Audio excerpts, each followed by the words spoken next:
looking back on it, is one of the most dangerous things I've ever done, because you knew the guy in there had a gun. So as we're pushing out that corner, I was now closer to the front, myself and the interpreter, DJ, our medic, one of the other guys, Matt. So if you imagine just a big open field with a big sparkle in the center of it, and we're going to walk towards it, and we're going to walk until we find this guy. Okay, so we do. Completely committed, interlocked arms, and we are walking forward, and we're getting the updates. 15 feet. 10 feet.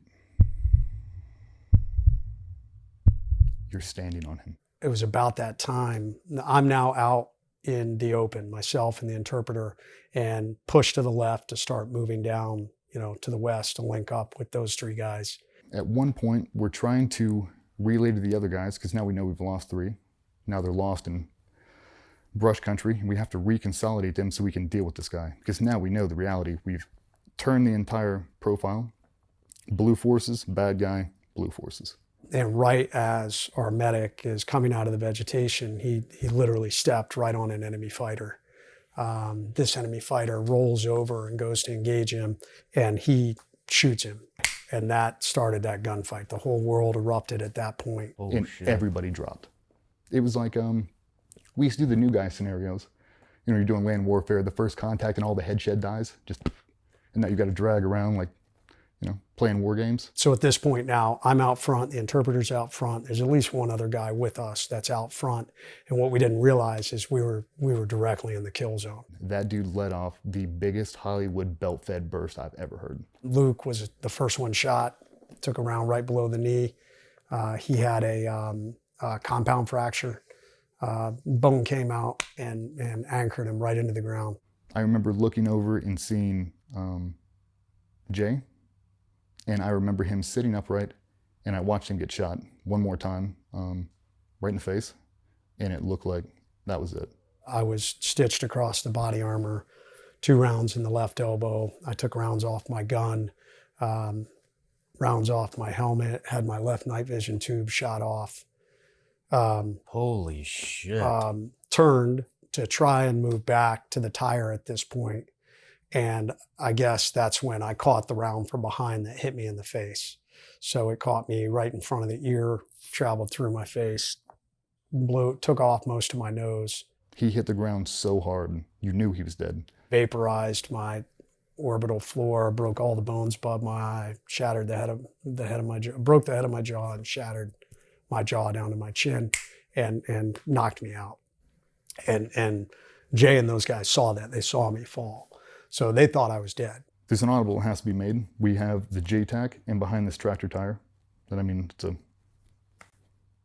It's a tractor tire. It's not big. It's about that and a half the ground. Serves no purpose. And he's behind it, and I'm directly adjacent from him looking at him. Like, I have an out this way. Well, you can't, because we have all these dudes that are shot up.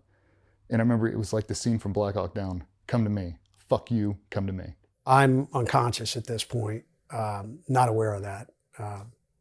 And this gunfight's now raging.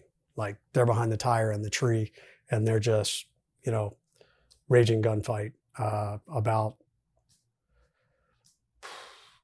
15, 20 yards, 15 yards. I mean, it was pretty close. Apart? Apart. Yeah, from where the tire and the tree was to this vegetation where these guys are. But we can't see them. All you can see is muzzle flashes. So Jay's been shot multiple times. He's discombobulated, he's talking, and this guy's still trying to shoot him, but he can't see shit because it's black. So if you're quiet, he can't hear you. The bravest thing I have ever seen in 17 years happened on that night. I watched Matty get up and run forward after he'd already been shot and grab our corpsman and is dragging him backwards, just like out in the movies. Corpsman pulls out his pistol and is shooting into this bush line. And Matty gets shot again. Boom, spins him around and dumps him. He gets back up, grabs him and gets shot again. Dumps him and he gets back up and continued to drag him back until we got them all back to the tractor tire. We're all pulling them in there and we basically just dogpiled on them. Just plates on plates, just trying to build up a human wall to not let these people be shot again. I come to at whatever point. The gunfight we know lasted 30 to 40 minutes, 35 to 40 minutes. And he's still shooting at us the entire time. He hasn't let up. He just doesn't know where we're at now. So if we can keep everybody quiet, we've got hands over mouths, like people are screaming. We had the corpsman got shot through tib fib, shattered his leg. I don't know how long I was unconscious, maybe 10 minutes. So I come to at this point, and I knew I was way fucked up. Like when I got shot in the arm, like that fucking hurt a lot. As a matter of fact, I thought my arm was shot off. After I'd been shot in the face, when I came to, I really wasn't feeling any pain. I just was fucked up. I was trying to like, okay, where am I? What's happening? And then kind of the world started to open back up, and like I could hear the gunfire. Jason shot in the leg and the side plates.